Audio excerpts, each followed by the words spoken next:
नमस्कार, जय जोहार। क्या आप भी गवर्नमेंट एग्जाम्स की तैयारी करना चाहते हैं? क्या आप भी मेमोरी टेक्निक्स और ट्रिक्स के जरिए बहुत ही कम समय में स्मार्ट स्टडी करना चाहते हैं? क्या आप चाहते हैं कि सीजी व्यापम टॉपर आपको पढ़ाए? तो डाउनलोड करिए योगेंद्र साहू क्लासेस ऐप। यहाँ 10 से अधिक गवर्नमेंट एग्जाम्स क्रैक करने वाले और सीजी व्यापम टॉप करने वाले योगेंद्र सर सीजीपीएससी और सीजी व्यापम के अंतर्गत होने वाले सभी एग्जाम्स की तैयारी कराएं। तो डाउनलोड करिए Yogendra Sahu classes app to be the best, learn from the best.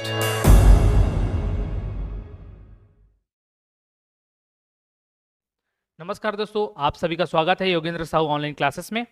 मैं हूं आकाश चंद्राकर और जैसा कि आप सभी को पता है, मैं फिजिक्स का एमसीक्यू आप लोगों के लिए लेकर आ रहा हूं। तो उसका आज नया चैप्टर लेकर आया हूं, वो है गुरुत्वाकर्षण। तो इसके भी आज हम 25 क्वेश्चन करेंगे। इससे पहले मैं बताना चाहूँगा कि इसके अगर डिटेल एक्सप्लेनेशन वाले आपको वीडियो चाहिए तो हमने बहुत ही कम फीस पर इसका कोर्स लॉन्च किया हुआ है, उसके साथ आप जुड़ सकते हैं। साथ ही इस सभी के पीडीएफ आपको हमारे ऐप पर योगेंद्र साहू क्लासेस ऐप आप इंस्टॉल करेंगे तो आपको हम मात्र 30 रुपीज़ पर इन सभी के आपको पीडीएफ मिल जाएंगे। इन सभी में जैसे जैसे सीरीज आगे बढ़ती जाएगी तो फिजिक्स का भी रहेगा, उसमें केमिस्ट्री का भी रहेगा और बायो का। लगभग 1200 क्वेश्चन आप लोगों को इसके मिलेंगे। ठीक है, अभी हाल फिलहाल में जो वैकेंसी आई हुई है जो कि है प्रयोगशाला परिचारक का, लैब असिस्टेंट, तो उसका हम लोगों ने कोर्स लॉन्च किया हुआ है। तो जो भी स्टूडेंट उस कोर्स के साथ जुड़ना चाहता है, जो भी अपनी तैयारी को और भी अच्छी तरीके से करना चाहता है, सिलेक्शन पाना चाहता है, तो हमारे कोर्स के साथ जुड़िए। बहुत ही कम कीमत पर उसको लाया गया है और जो कृषि उपज मंडी का जो कोर्स है वो भी अवेलेबल है, तो उसके साथ भी आप जुड़ सकते हैं। ठीक है, अब आज हम पहला क्वेश्चन शुरू करेंगे। निम्नलिखित में से गलत कथन को चुने। आप लोग कुछ होगा तो पूछ सकते हो, डाउट अगर हुआ होगा तो। ठीक है, ओके ना? ठीक है मैम, आपको ठीक। अब निम्नलिखित में से गलत कथन को चुनना है। देखो पहला ऑप्शन क्या बोला गया, गुरुत्वीय त्वरण जी पिंड के रूप में आकृति एवं द्रव्यमान पर निर्भर करता है क्या? तो ये द्रव्यमान पर निर्भर नहीं करता है। कौन? जी। अच्छा, ये मैं बताना भूल गया था वहां पर थ्योरी में, तो इसको यही समझ लो। जी किसी भी प्रकार के क्या उसकी रूप पर, मतलब मैं हूं या पत्थर हो या एक पत्ता हो, किसी भी पर जो जी का मान लगेगा वो एक समान लगेगा। इसकी आकृति कैसे भी हो, जैसे मैं ह्यूमन हूँ, नॉर्मल जो ह्यूमन बॉडी रहता है वो, पत्ता कैसे रहता है आप लोग को पता है, इस प्रकार का जैसा भी रहता है। ठीक है, तो पत्ते पर, और आकृति क्या सॉलिड है, पत्थर ऐसा हो सकता है, उस पर नहीं करेगा। और द्रव्यमान, मेरा द्रव्यमान कुछ अलग होगा, पत्ती का कुछ और होगा और इस पत्थर का अलग होगा। तो किसी के भी द्रव्यमान पर ये निर्भर नहीं करता है। कौन? गुरुत्वीय त्वरण। लेकिन अब आप लोग बोलोगे कि अगर मैं एक पेज को गिराऊं, ये पेज को अगर मैं गिराता हूं और इसको, तो बोलोगे कि ये भार पर डिपेंड नहीं कर, लेकिन ये जल्दी गिर जाएगा, और ये देरी से क्यों? तो इसलिए ऐसा होता है क्योंकि हमारे चारों ओर क्या विद्यमान है, वायु। तो एयर के कारण क्या होगा, कुछ तो फ्रिक्शन लगेगा। और ये इसका देखो सरफेस एरिया कितना है, ठीक है, और ये हल्का है, तो हल्के को वायु क्या करेगा, थोड़ा होल्ड करके रखेगा ना, तो धीरे धीरे गिरने देगा। और ये क्या भारी है थोड़ा, इस वजह से एयर को जल्दी काटेगा और नीचे गिर जाएगा, तो इसकी वेलोसिटी बढ़ जाएगी। ठीक है, इसलिए तो उसका कारण क्या है कि हमारे चारों ओर एयर विद्यमान है, इसलिए, और कुछ कारण नहीं है। लेकिन अभी आपको क्वेश्चन में पूछेगा, अगर ये चीज मालूम नहीं होता तो द्रव्यमान वाला जाहिर सी बात है, लगता है कि द्रव्यमान पर कैसे निर्भर नहीं करेगा, लेकिन नहीं करता है, ये बता दिया मैंने। तो ये तो गलत हो जाएगा, ये तो सही हो जाएगा कि निर्भर नहीं करता है। गलत कथन को चुनना है। अब गुरुत्वीय त्वरण ध्रुवों पर अधिकतम होती है, मैंने बताया ध्रुवों पर अधिकतम होती है। क्यों? डिस्टेंस कम है ना मैम। देखो आप भूल गए लग रहा है।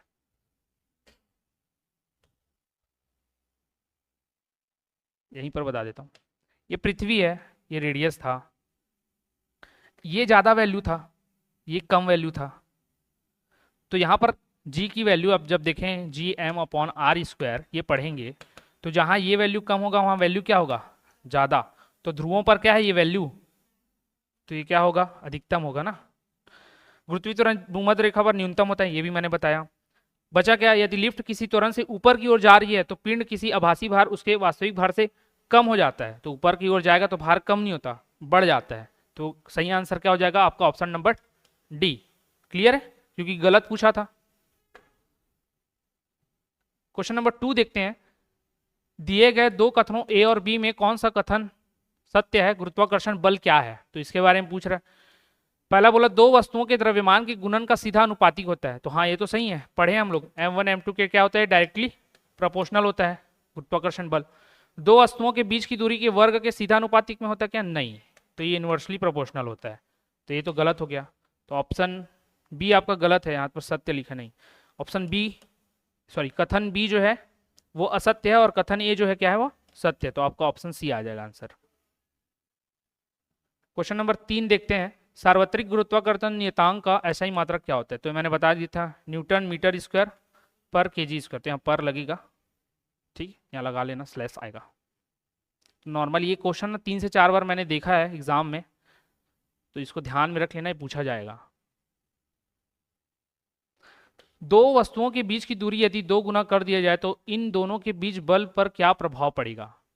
बोल दिया कि भैया ये दो वस्तु है, पहले r था तो Gm1 m2 upon are square, मैं जहाँ कैपिटल M लिखूँ वहाँ पृथ्वी की बात हो रही होगी तो लिखूंगा, वरना m1 m2 लिखूंगा। आर स्क्वायर है, पहले ये था तो आर स्क्वायर, ये बोल रहा है क्या बोल रहा है कि दोनों की बीच की दूरी को क्या कर दिया गया 2 गुना, तो पहले 2r कर दिया गया, 2r कर दिया गया, तो ये मैं बार बार नीचे लिख ले रहा हूँ यार, स्क्वायर है, अब ये 2r हो जाएगा तो 2r का स्क्वायर होगा, तो 2r का स्क्वायर होगा तो क्या होगा, ये 4r स्क्वायर होगा। बाकी चीज़ तो सेम ही है, द्रव्यमान कभी भी बदलेगा नहीं, मैंने बताया जी कभी भी बदलेगा नहीं, तो r जो बदला था उसमें कितने का बढ़ोतरी होगा, 4 का, और ये 4 कहाँ पड़ेगा यहाँ पर, तो ये तो पहले मैंने क्या पढ़ा है f, पहले तो मैंने पढ़ा है ना उसको f, और अभी क्या हो गया बट्टे में 4, तो क्या हो जा रहा है 4 गुना कम हो जा रहा है, तो क्या बोला है, तो बल क्या पर क्या प्रभाव पड़ेगा, 4 बढ़ जाएगा क्या, नहीं, कम होगा, 2 बढ़ेगा क्या, नहीं, 2 से कम होगा क्या, नहीं, 4 गुना से कम हो जाएगा, तो आपका ये आएगा। तो डायरेक्ट आपको अगर फॉर्मूला याद है तो वहां से आप बना सकते हो, ठीक है। क्वेश्चन नंबर 5 देखते हैं, किसी वस्तु पर लगने वाले गुरुत्वाकर्षण बल को क्या कहा जाता है, तो मैंने बताया था इसको, जो गुरुत्वाकर्षण बल है वही हमारे किसके बराबर होता है, वेट के बराबर, क्यों, क्योंकि मेरा जो द्रव्यमान है और जो पृथ्वी का त्वरण है उसी त्वरण से मुझ पर क्या लगाएगा, बल लगाएगा, और वही क्या होता है F equal to m g बराबर, मैंने क्या बोला था W, W को क्या बोला था मैंने, वेट। तो भार की जगह अगर वजन लिखा आएगा ना तो भी आपको लेना ही आंसर, भार और वजन एक ही चीज है, द्रव्यमान अलग चीज है, ठीक है। तो गुरुत्वाकर्षण बल को किस नाम से जानते हैं, भार। क्वेश्चन नंबर 6 देखते हैं, निम्नलिखित में से क्या गुरुत्वाकर्षण के सार्वत्रिक नियम से संबंधित है, तो गुरुत्वाकर्षण का सार्वत्रिक नियम क्या, कि दो पिंडों के बीच में उनके गुणनफल के बराबर और उनके बीच की दूरी के व्युत्क्रमणानुपात में बल लगता है, और इसी बल पर क्या काम करते हैं, दो पिंड, पृथ्वी के चारों ओर घूमना चंद्रमा का, सूर्य के चारों ओर घूमना ग्रह का, हम लोग जो है खड़े रहते हैं, ठीक है, इस प्रकार की जो सारी चीजें हैं वो। अब इससे कौन सा संबंधित नहीं है पूछा है, पहला देखता हूँ, वह बल जो हमें पृथ्वी से बांधता है, तो ये तो सही है। पृथ्वी के चारों ओर चंद्रमा की गति, ये भी सही है, चंद्रमा गति कर रहा है किसके कारण, गुरुत्वाकर्षण के कारण। सारे सैटेलाइट गति कर रहे हैं किस कारण, इसी के कारण। अब चंद्रमा और सूर्य के कारण ज्वार, तो ये सही बात है, जो ज्वार भाटा आता है ना, टाइड्स बोलते हैं, वो क्यों आता है, दिन में 2 बार ज्यादा आता है और 2 बार नीचे की ओर जाता है पानी, 2 बार ऊपर की ओर आता है जो समुद्र का पानी है तट के किनारे पर, और 2 बार पीछे की ओर जाता है। तो कब, जब सूर्य और चंद्रमा एकदम नजदीक होते हैं हमारी पृथ्वी के, तब तो गुरुत्वाकर्षण उनका भी तो शक्ति होगा ना, वो भी तो किसी चीज को अपने ओर खींचेगा, तो इस वजह से ज्वार मतलब समझ गए ना, टाइड्स, जो ज्वार भाटा आता है वो। चंद्रमा के चारों ओर पृथ्वी की गति, तो 3 ऑप्शन अगर आपको नहीं भी पता रहते तो चौथा देख लो, ये तो गलत ही लिखा है, चंद्रमा के चारों ओर पृथ्वी थोड़ी ना गति करता है, तो ये पहले ही गलत हो जाता है। तो सही कौन सा हो जाएगा आपका, ऑप्शन नंबर डी, क्योंकि कौन सा सही नहीं है पूछा था। क्वेश्चन नंबर 7 देखते हैं, पृथ्वी की सतह से m किलोग्राम के एक उपग्रह को 2r की ऊंचाई पर एक गोलाकार कक्ष में प्रक्षेपित करने के लिए आवश्यक न्यूनतम ऊर्जा क्या होगी, पृथ्वी की त्रिज्या r है, ठीक है। ये थोड़ा टफ है, इसको मैं आखिरी में बताऊंगा आप लोगों को, ताकि बाकी इस कॉन्सेप्ट को समझाते समझाते हो सकता है कि बाकी में आप लोग को बोझिल लगे, तो इसको बाद में करेंगे, ठीक है, लास्ट में ये क्वेश्चन को डील करेंगे। टफ मतलब इस सेंस में क्योंकि वहां पर पूरे फॉर्मूले को इधर से उधर करना पड़ेगा। क्वेश्चन नंबर 8 देखते हैं, निम्न में से कौन सा कथन गलत है, वस्तु का भार ध्रुवों पर अधिकतम और विषुवत रेखा पर न्यूनतम होता है, तो ये गलत है कि सही है बताओ। वस्तु का जो भार है, भार क्या होता है, mg होता है, ध्रुवों पर अधिकतम होगा और विषुवत रेखा पर न्यूनतम होगा, ये सही है कि गलत है, सही है ना, ठीक, क्यों, क्योंकि g यहाँ पर ज्यादा है यहाँ पर कम है। वस्तु का भार ध्रुवों पर न्यूनतम और विषुवत रेखा पर अधिकतम होता है, तो ये गलत बोल दिया। पृथ्वी के केंद्र पर वस्तु का भार 0 होता है, मैंने बताया है। वस्तु को अधिक ऊंचाई पर ले जाने पर भार कम हो जाता है। तो आपका सही आंसर क्या होगा? Option number B.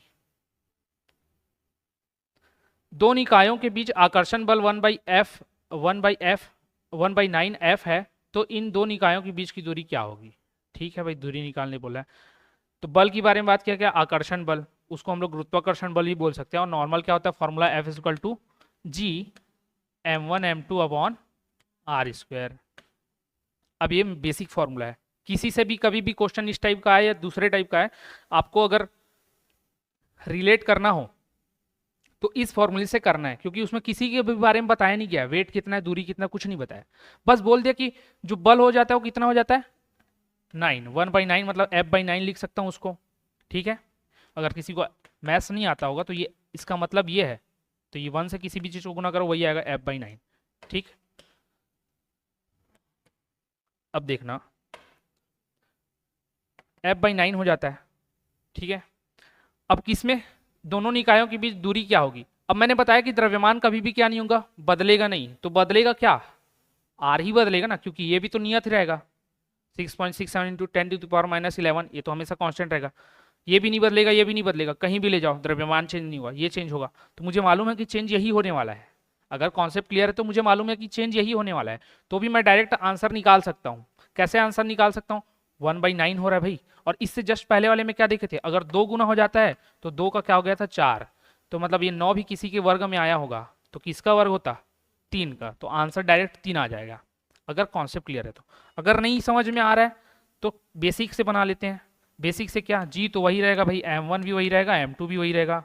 ये r जो है इसको 1 मान लेता हूँ, इसको क्या हो जाएगा अब? 2। ये दोनों को एक दूसरे से भाग दे देता हूँ समीकरण 1 और 2 मान के, तो f के बटे में F/9।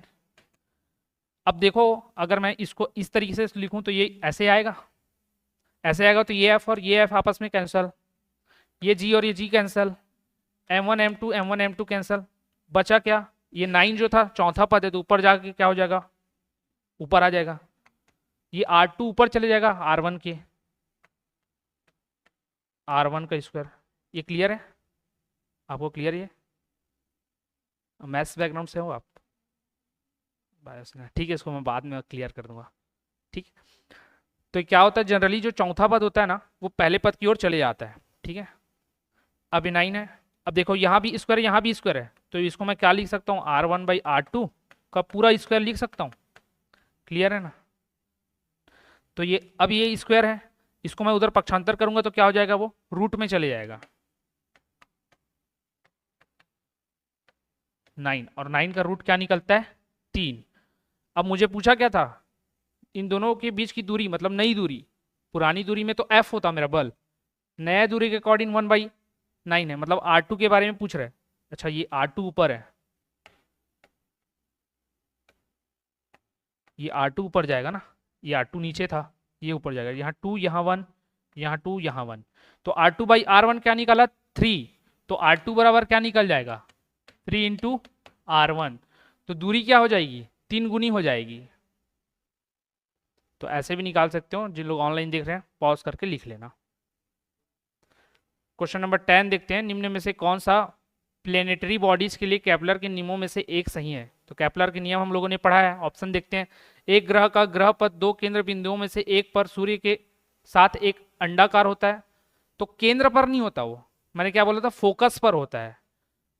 केंद्र पर 2 केंद्र लिख दिया है, इस जानबूझ के कंफ्यूज करने के लिए 2 केंद्र लिखा है, तो 2 केंद्र नहीं होता, 2 फोकस होता है। अगर फोकस बोलता है तो सही होता, क्योंकि दीर्घवृत्ताकार ही अंडाकार होता है।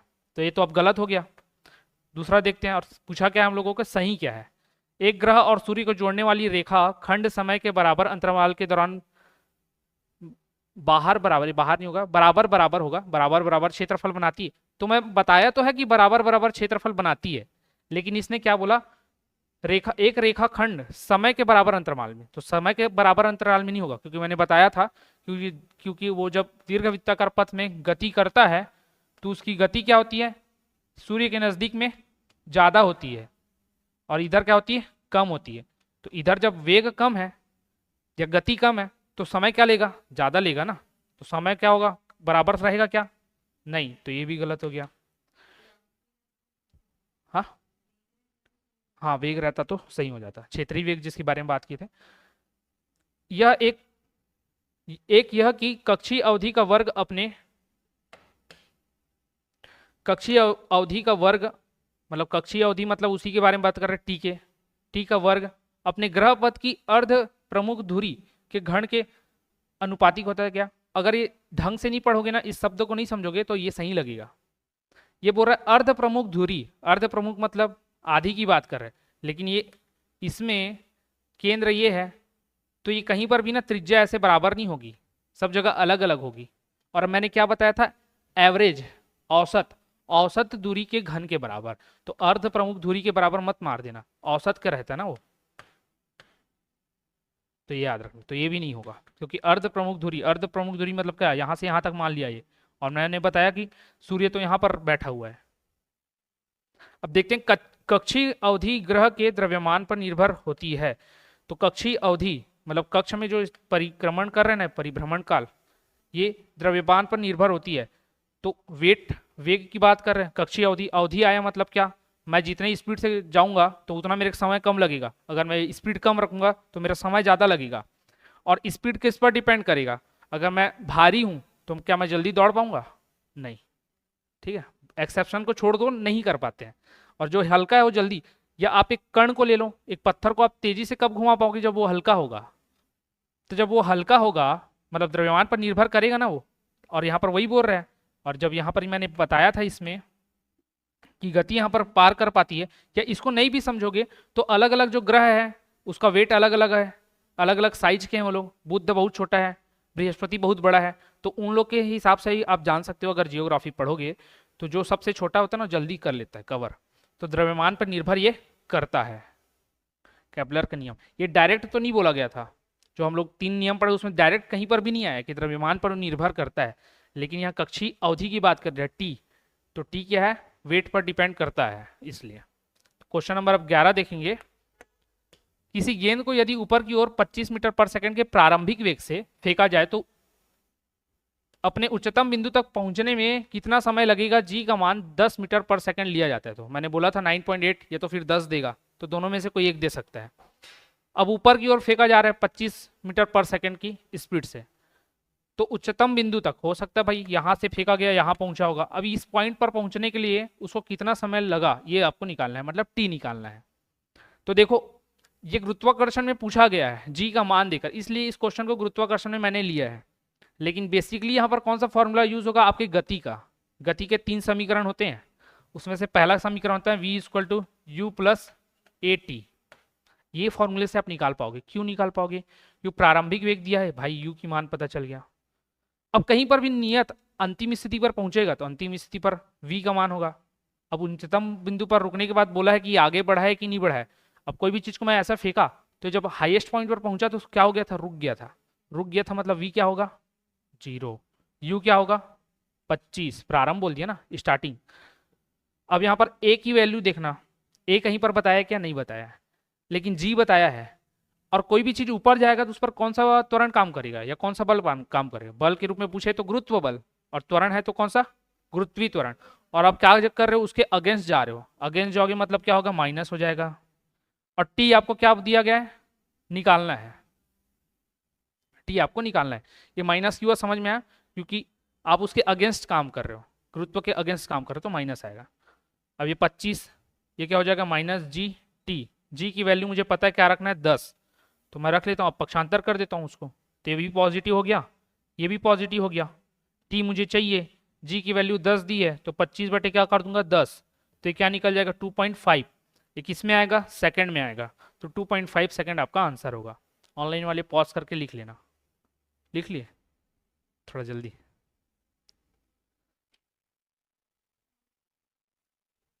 क्योंकि थोड़ा लेंदी आगे के क्वेश्चंस। हाँ सॉल्यूशन वाला अलग से और डलेगा, हाँ उसमें कर लेना आप लोग। ये तो डलेगा ना पूरा वापस से, नहीं डलेगा ये वाला, ठीक है, क्वेश्चंस का डलेगा। फिर देखते हैं क्वेश्चन नंबर 12। वह बिंदु जहां पर एक वस्तु का संपूर्ण भार कार्य करते हैं उसे क्या कहते हैं? मतलब मैं एक व्यक्ति हूं या फिर एक, मान लो कि वस्तु मैं ही हूं, एक पिंड हूं, तो मेरा जो संपूर्ण भार है ना किसी एक पॉइंट पर स्थिर रहता है, इसीलिए मैं गिर नहीं रहा हूं। अगर मेरा जो भार का पोजीशन है ना एक सेंटर पॉइंट पर नहीं है ना तो मैं गिर जाऊंगा, इधर उधर जिन लोग चलते हैं ना उसका भार मैनेज नहीं कर पाते तो गिरते हैं। तो किसकी बात कर रहे हो? द्रव्यमान केंद्र, द्रव्यमान बोल रहा होगा। भार में आपको लगेगा कि द्रव्यमान केंद्र है, तो नहीं, भार तो क्या होता है, mg होता है। तो ये नहीं है द्रव्यमान केंद्र। घर्षण केंद्र ये तो होता ही नहीं कुछ, दाब केंद्र नहीं, गुरुत्वाकर्षण का केंद्र, क्योंकि मेरे ऊपर पृथ्वी द्वारा कुछ बल लगाया जा रहा है, गुरुत्वाकर्षण लगाया जा रहा है, तो किसी एक पॉइंट पर स्थिर है। अगर मैं नहीं रहूंगा तो उसके बल के कारण मैं इधर उधर गिर सकता हूँ। ठीक है, जैसे वो एक गाना था ना, इधर चला या उधर चला, में ऋतिक रोशन इधर भी जाता है उधर भी जाता है, तो अपने गुरुत्वाकर्षण केंद्र को मैनेज करके जाता है। आप लोग कोशिश करोगे तो गिर जाओगे। क्वेश्चन नंबर 13 देखते हैं। एक वस्तु का द्रव्यमान 10 kg है, पृथ्वी पर इसका भार क्या होगा? भार मैंने क्या बताया, mg, g कितना बोला है 9.8 लेना है, m कितना बताया 10, तो क्या हो जाएगा 98, और ये भार का यूनिट क्या हो जाएगा आपका न्यूटन, क्योंकि ये क्या है, बल है। m इंटू जी, द्रव्यमान गुना त्वरण बल, न्यूटन, तो 98 न्यूटन आपका सही आंसर आएगा। ठीक है, आगे बढ़ते हैं। क्वेश्चन नंबर 14, निम्न में से कौन सा कथन असत्य है? जी का मान ऊंचाई के साथ परिवर्तित होता है, तो होता है, सही है। असत्य पूछा है, असत्य देखेंगे। जी का मान गिरती हुई वस्तु के द्रव्यमान पर निर्भर करता है क्या? नहीं करता है। मैंने बताया ना, द्रव्यमान पर निर्भर नहीं करता, प्रकृति पर निर्भर नहीं करता, आकार पर निर्भर नहीं करता है। तो गलत क्या हो जाएगा, यही, तो यही सही आंसर, क्योंकि असत्य पूछा है। बाकी ऑप्शन देख लो। पृथ्वी के द्रव्यमान पर निर्भर करता है, तो जी का मान पृथ्वी के द्रव्यमान पर निर्भर करेगा। क्यों? क्योंकि पृथ्वी हम लोग को क्या कर रहा है, खींच के रख रहा है। ये गिरती हुई वस्तु पर नहीं करता ना, मैं गिरती हुई का एग्जाम्पल दिया था।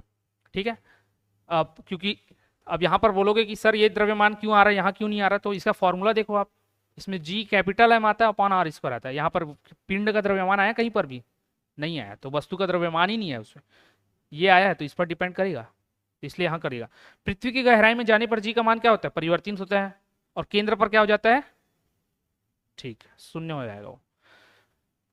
धरती की सतह पर मापने पर एक वस्तु का भार कितना था, 60 न्यूटन था, बोल रहे ठीक है। चंद्रमा की सतह पर मापने पर इसका भार क्या होगा? मैंने बोला था कि पृथ्वी पर जी का जो मान होता है 9.8 होता है, लेकिन जब चंद्रमा पर जाओगे तो यही जी का मान क्या हो जाएगा, 1/6 हो जाता है, 1/6। तो आपका भार भी क्या हो जाएगा, 1/6, भार 1/6 होगा ना, क्यों, भार क्या होता है m इंटू जी, जी तो क्या हो गया 1/6, भार कितना होता है, mg होता है, mg की वैल्यू कितनी है 60, तो बाई 6 मतलब 10 न्यूटन आपका वेट हो जाएगा। लेकिन यहाँ पर अगर बोलता कि इसका द्रव्यमान 60 किलो का है, तो द्रव्यमान क्या होता है वहां जाने के बाद सेम रहता है। ठीक है, तो 10 न्यूटन आपका सही आंसर होगा। क्वेश्चन नंबर 16 देखते हैं। यदि सूर्य, पृथ्वी का द्रव्यमान और उनके बीच की दूरी क्या है? सूर्य बोल दिया भाई m, पृथ्वी से छोटा है तो स्मॉल m, और दूरी क्या दे दिया r। सूर्य के गुरुत्वाकर्षण द्वारा सूर्य के चारों ओर और पृथ्वी द्वारा एक परिक्रमण के लिए किया गया कार्य कितना होगा? तो कार्य शक्ति एवं ऊर्जा भी हम लोगों ने पढ़ा नहीं है, जब पढ़ेंगे तो देखना। कार्य क्या होता है, बल गुना विस्थापन होता है। नॉर्मल मैं बात करूं, वर्क इक्वल टू क्या होता है, तो फोर्स इंटू डिस्प्लेसमेंट। और डिस्प्लेसमेंट क्या होता है, किसी वस्तु द्वारा तय की गई सबसे न्यूनतम दूरी। अब ये दीर्घवृत्ताकार पथ में सूर्य के चारों ओर चक्कर लगा रहा है, मान के चलो यहाँ से शुरू किया इसने, ये गया घुमा और यहाँ आ गया, तो इसका डिस्प्लेसमेंट क्या हुआ, शून्य। क्यों? क्योंकि ये इसने जहां से शुरू किया था वहीं यहाँ पर रुक गया है। और मैंने क्या बोला, किसी वस्तु की सबसे न्यूनतम दूरी क्या कहलाती है, तय की गई सबसे न्यूनतम दूरी डिस्प्लेसमेंट। तो न्यूनतम दूरी क्या हो गया, शून्य हो गया ना। तो याद रखना, जब पढ़ेंगे कार्य, ऊर्जा और शक्ति तो और अच्छे से समझ में आएगा, लेकिन अगर बल वाला लेक्चर देखे होगे तो ये क्लियर हो जाएगा। तो ये अगर शून्य होगा तो उसके द्वारा कार्य क्या हो जाएगा, शून्य, तो आपका शून्य आता आंसर। ठीक है, भारी भरकम फॉर्मूला देख के कई लोग सोचते हैं कि बड़ा वाला होगा, बट शून्य आंसर आता है। तो बहुत सारी चीजों के अगर आपको डेफिनेशन पता है तो वहां से भी आप आंसर निकाल सकते हो। पृथ्वी पर किसी वस्तु का भार कितना है, 200 न्यूटन है। द्रव्यमान कितना है, 20 kg, तो गुरुत्वीय त्वरण का मान क्या होगा? सिंपल है यार, m इंटू जी ही तो क्या होता है, ये होता है f। f बोल दिया कितना, 200 न्यूटन। m कितना है 20 kg। जी की वैल्यू निकालनी है तो निकल जाएगा ना आराम से, क्या आ जाएगा 10 आएगा ना, मीटर पर सेकंड स्क्वायर आएगा। ठीक है, दो ऑप्शन सेम दे दिया है, ये गलत दे दिया, कहीं पर एक जगह माइनस उसको लिखना था। तो ये इस टाइप का व्यापम में भी अभी आंसर आया था, या पिछले लेबर इंस्पेक्टर के पेपर में था शायद इस टाइप का। तो हमेशा ना ऊपर वालों को ले लिया करो आंसर, खैर वो विलोपित होता है लेकिन ऊपर वाला ज़्यादा चांस रहता है कि सही हो। जैसे क्वेश्चन नंबर 18 देखते हैं। एक ग्रह मान ले जिसका द्रव्यमान और त्रिज्या पृथ्वी के द्रव्यमान और त्रिज्या का कितना है, 1/3 है। यदि पृथ्वी पर गुरुत्वाकर्षण के कारण त्वरण का मान कितना है, g है, तो इसका मान क्या होगा? तो पृथ्वी पर गुरुत्वाकर्षण g बोल दिया है, तो पृथ्वी का हम लोग को पता है भाई, द्रव्यमान मैं m ले लेता हूँ, रेडियस r मुझे पता है, g इसने बोल दिया g है। अब बोल रहा है एक ग्रह का मान ले, वो क्या है, पृथ्वी के द्रव्यमान और त्रिज्या का कितना है, 1/3 है। मतलब नए वाले का क्या हो जाएगा, द्रव्यमान 3, त्रिज्या भी कितना बोल रहे हैं, 1/3, और वहां पर ग्रह का मान क्या होगा, तो ये जी का मान ही पूछ रहा है, क्योंकि जी के संदर्भ में पूछ रहा है, तो वहां पर निकालते हैं हम लोग क्या होगा। अब देखो जी बराबर आपको क्या पता है, जी m अपॉन आर स्क्वायर, ठीक है, ये मैं मान लेता हूँ जी डैश, ये जी ही रहेगा, ये कभी भी चेंज नहीं होगा। इवन ये अंतरिक्ष में भी जाओ तो भी उतना ही रहेगा, कहीं पर भी चेंज नहीं होगा। m बोला क्या, m/3 हो गया, और r क्या हो गया, r/3, तो ये r/3 होगा क्या, कि r/3 का होल स्क्वायर होगा, ये होगा ना। तो ये जी, और अब मैं इसको बटे में ले लेता हूँ डायरेक्ट, क्यों, समीकरण 1 और 2 मानता, फिर बटे में लेता, क्यों, क्योंकि मुझे एक की वैल्यू चाहिए, क्योंकि बाकी चीज़ तो पता ही नहीं है।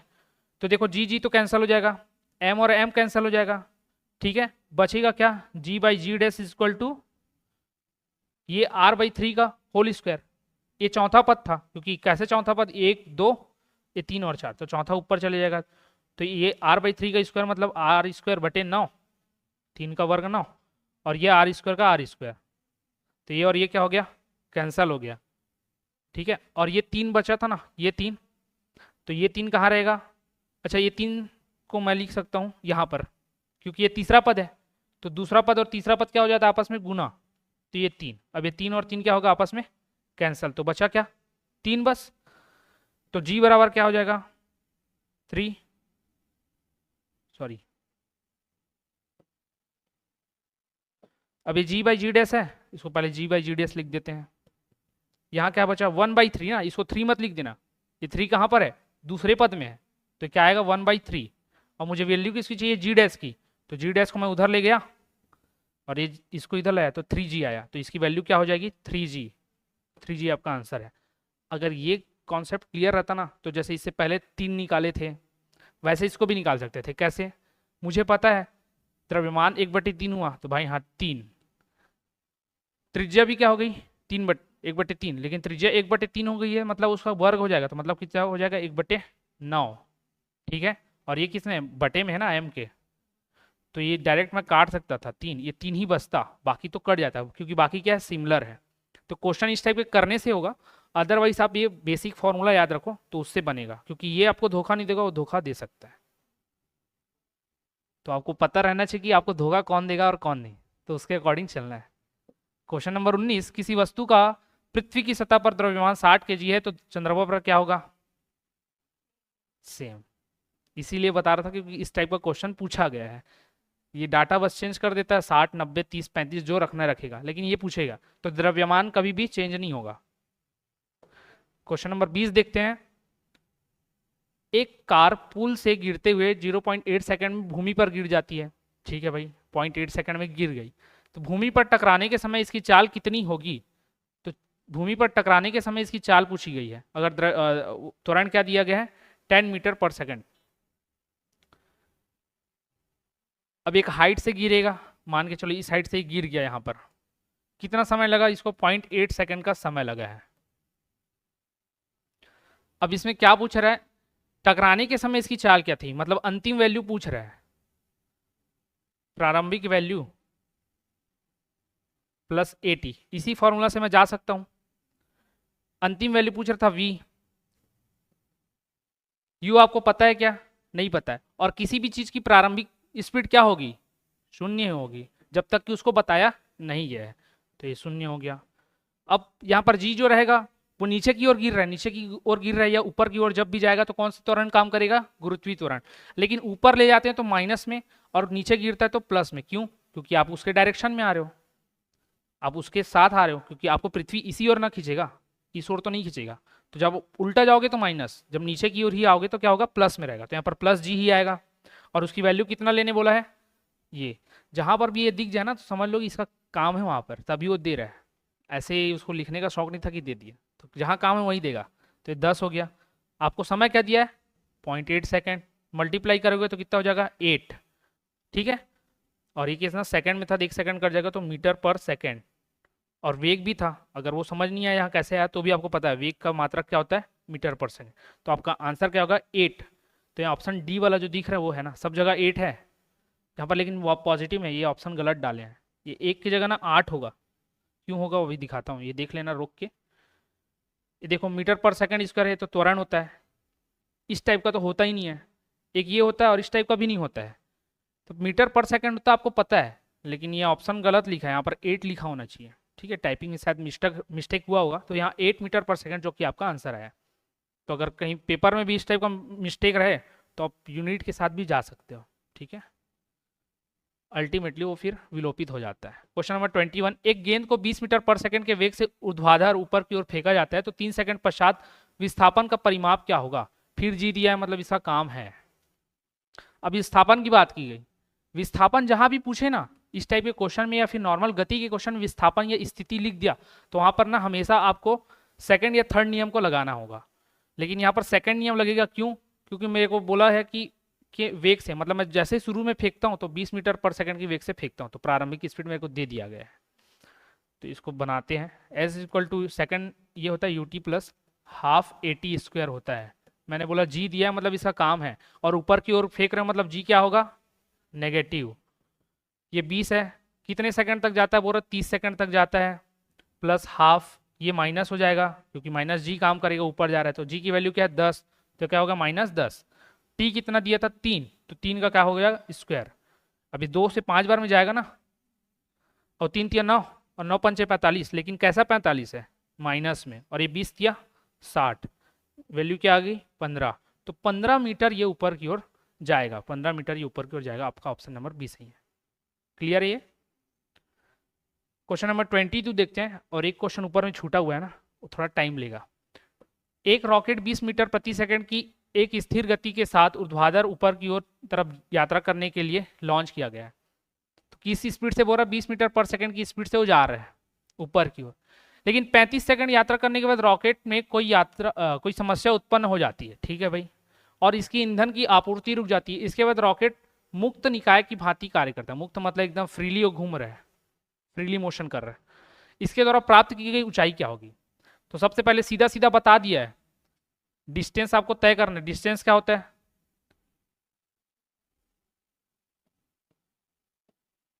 अगर मैं वेग की बात करूं या गति दे दिया तो नॉर्मल स्पीड बराबर क्या होता है, डिस्टेंस अपॉन टाइम होता है। स्पीड बता दिया कितना 20, डिस्टेंस निकालने बोल रहा कितना तय करेगा, समय कितना दिया है 35 सेकंड, क्योंकि 35 सेकंड के बाद क्या होता है परेशानी चालू, तो 35 है। तो डिस्टेंस क्या निकलेगा 20 इंटू 35, क्या हो गया ये 35 दूनी 70, तो 700 मीटर। अब ये आंसर नहीं है भाई, 700 मीटर कहीं पर लिखा है ऑप्शन डी में, ये आंसर नहीं है। लेकिन अभी निकाल तो लिए, लेकिन ये आंसर नहीं है, इसको समझ जाना। तो 700 मीटर की दूरी तो ये कब तय किया, अब ये क्यों नहीं है आंसर उसको भी बताऊंगा, ठीक है। ये रोक के लिख लेना जो यूट्यूब में, सॉरी कोर्स में जिन लोग देखेंगे, ये 700 मीटर क्यों नहीं आंसर। क्योंकि ये बात बताओ, अगर कोई चीज़ आप अपने आप को लेके चलो, अगर आप दौड़ रहे थे और आपको रुकना है तो क्या तुरंत रुक जाते हो, थोड़ा सा आगे बढ़ते हो। तो ये तो रॉकेट है, ये भी थोड़ा आगे दूर तक जाएगा, परेशानी आने के बाद भी थोड़ा आगे दूर तक जाएगा, लेकिन कितने दूर तक जाएगा यही हमने को निकालना है। तो ये अपने को निकालना है, अभी कैसे निकालेंगे देखते हैं, ठीक है। तो मैंने जहां भी बोला था स्थिति की बात है, तो वहाँ स्थिति के लिए कौन सा फॉर्मूला यूज करना है, या तो गति का द्वितीय नियम या फिर तृतीय नियम। द्वितीय नियम देख लिया, अब तृतीय नियम भी देख लेते हैं। तृतीय नियम का, सॉरी तृतीय समीकरण, नियम बोल ले रहा हूँ बार बार, समीकरण में जाएंगे तो वी स्क्वायर बराबर यू स्क्वायर प्लस 2as होता है। एस आपकी स्थिति को दर्शाता है, ए त्वरण है, वी और यू के बारे में पता है, प्रारंभिक और अंतिम। तो अब ये जब स्पीड इसका, जब ये 35वें सेकंड में जब ये क्या होता है फॉल्ट आता है, तो इसका स्पीड क्या था क्या रहा होगा 20 ही रहा होगा। और अंतिम क्या होगा, आखिरी में जाके धीरे से क्या होता है रुक जाते हैं ना, हम लोग भी दौड़ते दौड़ते जाते हैं रुक जाते हैं। तो हमारी शुरू में स्पीड क्या होगी, जब हम लाइन को पार किए तब, मान के चलो रेस चल रहा है हम लोग का, और जब हम लाइन को पार किए उस समय हमारी प्रारंभिक स्थिति होगी इस केस में, क्योंकि इसके बाद वो रुकना चालू होगा, कौन रॉकेट। तो 35वें सेकंड के बाद वो रुकना चालू होगा, लेकिन 35वें सेकंड में उसका स्पीड क्या है 20 है, तो फॉल्ट की कंडीशन में उसका प्रारंभिक स्पीड क्या है 20 ही है, ठीक है। अब इसमें देखते हैं अंतिम क्या होगा, ये 0 हो जाएगा। 2as की बात की गई है, 2as तो गति किसके विपरीत जा रहा है, ये त्वरण के विपरीत जा रहा है ना, ऊपर की ओर जा रहा है, मतलब त्वरण क्या आएगा, माइनस आएगा। माइनस आएगा मतलब क्या, प्लस ये 2, ये माइनस जी आएगा, माइनस जी। जी की वैल्यू यहाँ पर दी गई है क्या, नहीं दी गई, नहीं दी गई है तो मैं क्या ले सकता हूँ, 10 ले सकता हूँ, राउंड फिगर में क्या ले सकता हूँ, 10। तो -10 लूंगा, क्यों, क्योंकि ऊपर जा रहा है। और एस मेरे को निकालना है, ठीक है, ऐसी तो निकालना है कि कहाँ पर वो रुकेगा, कितना दूरी तय करेगा। तो अब ये 0 है, ये माइनस में था, माइनस हो जाएगा तो -20s होगा। तो 0 बराबर क्या हो गया, 400 -20s। तो इसको मैं इधर ला लूंगा तो क्या हो जाएगा, +20s बराबर 400। अब ये s की वैल्यू चाहिए तो इसको भाग दे दो इधर से, कितने बार में जगह, 20 बार में। तो s की वैल्यू क्या आई, 20। अब ये s भी आंसर था कि नहीं, पहले वो 700 मीटर चल चुका था, अब वो फॉल्ट होने के बाद 20 मीटर तक और खिंचाएगा, तो ये जोड़ दो, टोटल कितना आएगा, 720। तो ये आपका आंसर हुआ। क्लियर है। अपने आप से रिलेट करना कि आप दौड़ रहे थे तो आप तुरंत नहीं रुक पाओगे, नहीं है समझ में। क्वेश्चन नंबर 23, बस 2 क्वेश्चन। ग्रहों की परिक्रमा पथ का आकार कैसा होता है, तो मैंने बताया था किस प्रकार का पथ होता है इन लोग का, दीर्घवृत्ताकार। तो कैसा होता है, ये फैला हुआ वृत्त होता है, ये अंडाकार मत मार देना, ये अंधवाकार लिखा है, पता नहीं कौन सा कार है, ठीक है, तो टाइपिंग मिस्टेक है। तो फैला हुआ वृत्त होता है, इसको याद रखना, फैला हुआ वृत्त, इसलिए क्या बोलते हैं उसको, दीर्घवृत्ताकार पथ। तो दीर्घवृत्ताकार या फिर फैला हुआ वृत्त। क्वेश्चन नंबर 24 देखेंगे, पृथ्वी की सतह पर पलायन वेग का मान कितना होता है, तो नॉर्मल है 11.2 किलोमीटर पर सेकेंड। गुरुत्वाकर्षण द्वारा किया गया कार्य किस पर निर्भर करता है, तो किस पर निर्भर करता है, देखते हैं भाई। वस्तु की आरंभिक और अंतिम अवस्थाओं की ऊर्ध्वाधर ऊंचाइयों के अंतर पर, हाँ तो ये तो सही है, उसकी ऊंचाइयों पर ही तो निर्भर करता है ना। ये पहले वो इस स्थिति पर था, यहाँ पर अलग गुरुत्वाकर्षण बल, इस स्थिति पर अलग गुरुत्वाकर्षण बल, तो किस पर डिपेंड कर रहा है, उसकी ऊंचाइयों पर। मैं अभी खड़ा हूँ मतलब सतह पर हूँ, मैं सतह से ऊपर जाऊंगा तब हाइट आएगा, हाइट आएगा तो वहां पर ही काम करेगा। तो ये सही है, पृथ्वी की आरंभिक और अंतिम अवस्थाओं की ऊर्ध्वाधर ऊंचाइयों के अंतर पर, आरंभिक और अंतिम अवस्थाओं के अंतर पर ये दिया है, आरंभिक और वस्तु की आरंभिक और अवस्था में परिवर्तन के अंतर पर, और वस्तु की क्षैतिज, तो क्षैतिज अवस्था के अंतर नहीं होता, ऊंचाइयों के अंतर पर डिपेंड करता है, ऊपर जाओगे तो चेंज होते जाता है। क्योंकि पढ़े क्या है हम लोग, अवस्था में चेंज के बारे में पढ़े क्या, सॉलिड से लिक्विड हो गया, लिक्विड से गैसी हो गया, उसमें तो कुछ पढ़ाया ही नहीं। मैं क्या बताया था, हाइट के बारे में बताया था, ऊपर जाओ नीचे जाओ, तो आंसर ये होगा। अब एक क्वेश्चन छूटा हुआ था ऊपर में, कितना टाइम हो गया, खैर ये काम का नहीं है बट समझ लो अब क्वेश्चन में। अच्छा ठीक है, 5 मिनट और खाएगा ये। क्वेश्चन नंबर ये था ना, ठीक है, इसको समझना, कॉन्सेप्ट जो बेसिकली बताया था ना उसी पर बेस्ड है ये ठीक है, नॉर्मल आपको पता होगा, हम लोगों ने पढ़ा है। क्वेश्चन फिर से पढ़ लेता हूँ। पृथ्वी की सतह से m के एक उपग्रह को 2r ऊंचाई पर एक गोलाकार कक्षा में प्रक्षेपित करने के लिए आवश्यक न्यूनतम ऊर्जा क्या होगी, पृथ्वी की त्रिज्या r है, ये पृथ्वी था, यहाँ से केंद्र ये r दे दिया है, सतह पर ही रहता है जो भी चीज रहता है, केंद्र पर तो रहता नहीं कोई चीज। अब ये सतह से क्या होगा, प्रक्षेपित करना है इसको और गोलाकार कक्षा में भेजना है, इसके बाहर एक मान के चलो एक गोलाकार कक्षा है, यहाँ पर मेरे को इसको प्रक्षेपित करके ऊपर की ओर भेजना है, तो यहाँ पर वो आएगा, ठीक है। और ये ऊंचाई कितनी है, ये 2r है, बोल रहे हैं कितनी ऊंचाई है, 2r है, त्रिज्या कितनी है, r है। अब यहाँ पर भेजने के लिए कुछ ना कुछ तो एनर्जी लगेगा ना, ऐसा नहीं है कि वो अपने से उड़ के चले गया, उसी एनर्जी को पूछ रहा है कि कितना लगेगा, ये न्यूनतम ऊर्जा क्या होगी। जब हम लोग कार्य ऊर्जा हम शक्ति पढ़ेंगे ना, तो वहाँ 2 प्रकार की एनर्जी पढ़ेंगे, एक स्थितिज ऊर्जा और एक गतिज ऊर्जा, दोनों का यहाँ पर काम है। और ऊर्जा संरक्षण के बारे में बताऊंगा, तो ऊर्जा संरक्षण क्या होता है, नॉर्मल अभी तक अगर आपने जाना होगा तो ऊर्जा ना कभी भी नष्ट नहीं होता है, किसी एक फॉर्म से दूसरे फॉर्म में कन्वर्ट होती है, एक रूप से दूसरे रूप में परिवर्तित होती है। कौन, ऊर्जा। मान के चलो मैंने कुछ सुबह खाया होगा, वो गया रासायनिक ऊर्जा में कन्वर्ट हुआ, अब मांसपेशियों के थ्रू मैं बोल पा रहा हूँ, तो ऊर्जा अब किस में कन्वर्ट हो गया, मैं बोला उसमें, मैं बोला उसको आप लोग सुन रहे हो, वो उसमें जा रहा है, सुनने के बाद आपके अंदर जो रासायनिक एनर्जी उसमें कन्वर्ट होगा। तो इस प्रकार से चलते रहता है ये, ऊर्जा कभी भी एक रूप से दूसरे रूप में कन्वर्ट होता है, नष्ट नहीं होता। ऊर्जा संरक्षण का मेन ये नियम है। तो जब ये इस पॉइंट पर होगा, मतलब यहाँ पर है, तो इस पॉइंट पर जब होगा तो वहां पर भी कुछ ऊर्जा होगी उसमें, और उसी एनर्जी, यही एनर्जी कहाँ पर भी होगा, जब यहाँ पहुंचेगा वो, ठीक है। तो इसी को बताता है। क्यों ऐसा होता है? क्योंकि मैंने बताया दो ऊर्जा का रूप है, एक स्थितिज और एक गतिज। जब मैं रुका हुआ हूं तो मेरे अंदर स्थितिज ऊर्जा भरपूर मात्रा में है, गतिज ऊर्जा नहीं है, थोड़ा बहुत होगा बस। और जब मैं चल रहा हूं तो मेरे अंदर गतिज ऊर्जा ज्यादा है, स्थितिज ऊर्जा कम है, और दोनों का योग ही टोटल एनर्जी कहलाएगा। अब मैं मान लेता हूं स्थितिज ऊर्जा क्या होता है, mgh, ये याद रखना क्या होता है स्थितिज ऊर्जा। और जो काइनेटिक एनर्जी होती है ना, गतिज ऊर्जा, वो हाफ mv² होता है। ये दोनों को याद रखना, अभी दोनों का काम है। तो पृथ्वी के सतह पर क्या होगा, एक mgh होगा प्लस हाफ mv² होगा, या फिर मैं इसको इसी को निकालना है कि न्यूनतम ऊर्जा क्या है, तो यही ऊर्जा लगेगी ना, ये तो है, ये ऊर्जा मेरे को देना पड़ेगा, तब वो क्या होगा, पलायन कर पाएगा।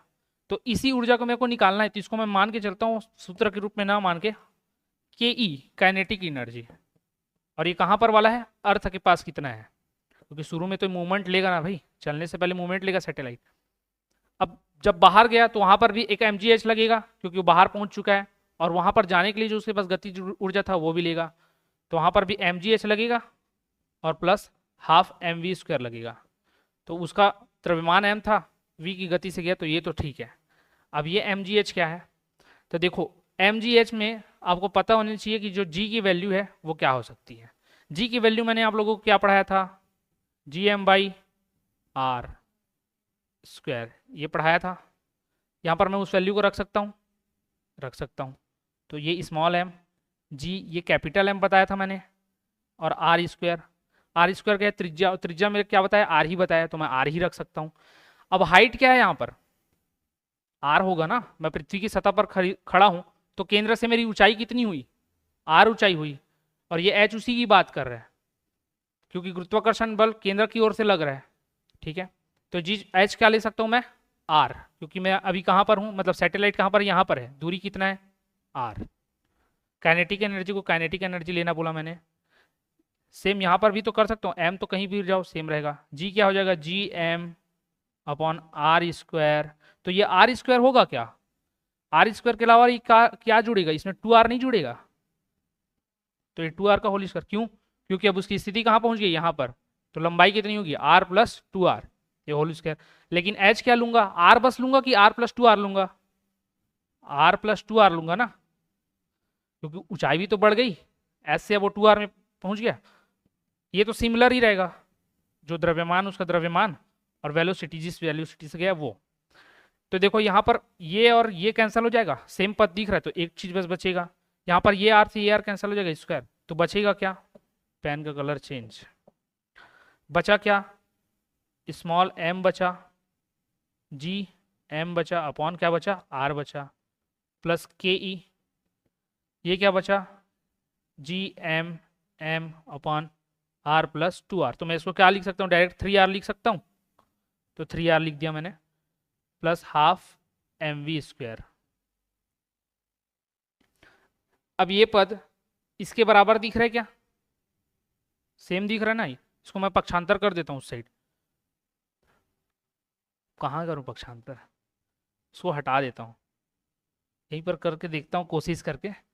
तो ये के ई को मैं इधर ही रख रहा हूँ, के ई को, और इसको पक्षांतर कर रहा हूँ, तो ये क्या हो गया, G M small m upon 3r, और इसको लिखूंगा क्या, minus G capital M small m upon r, और प्लस क्या चल रहा है उधर, हाफ mv²। अब सिमिलर दिख रहा है तो मैं लघुत्तम भी ले सकता हूँ, लघुत्तम लूंगा,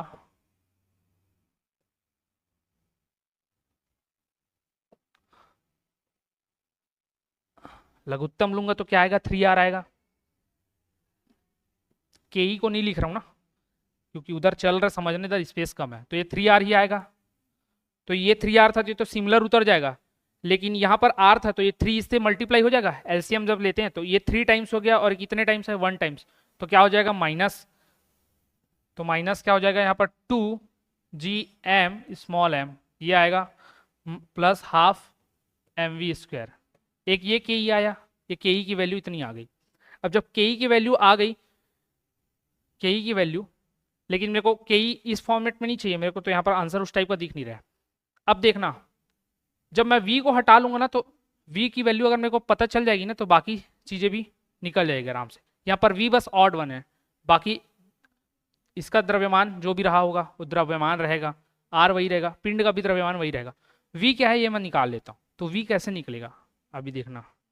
अब इसको लिख लेना पॉज करके, फिर आगे समझना। इसको मैं हटा रहा हूँ अब।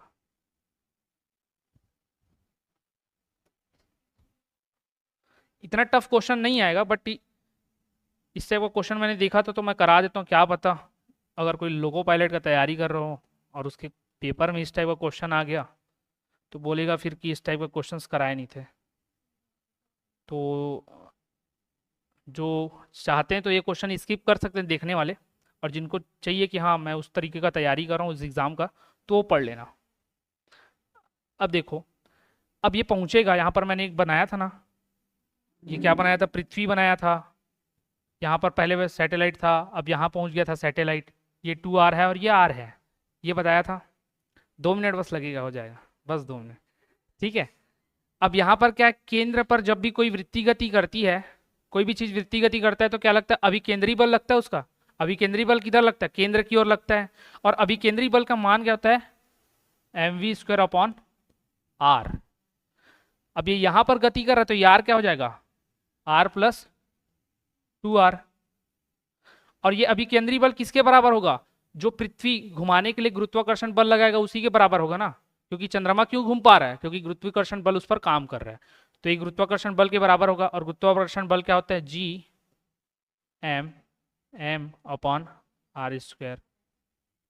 तो यहाँ से v की वैल्यू मैं निकाल सकता हूँ। ये m और ये m तो क्या हो जाएगा, कैंसल हो जाएगा। ये v² बराबर क्या होगा, G M। ये 3r हो जाएगा बटे r²। तो एक r से एक r और कट जाएगा, तो 3Gm/r आएगा। ये 3Gm/r। इसी वैल्यू को मैं यहाँ रख सकता हूँ, वहाँ रख देता हूँ।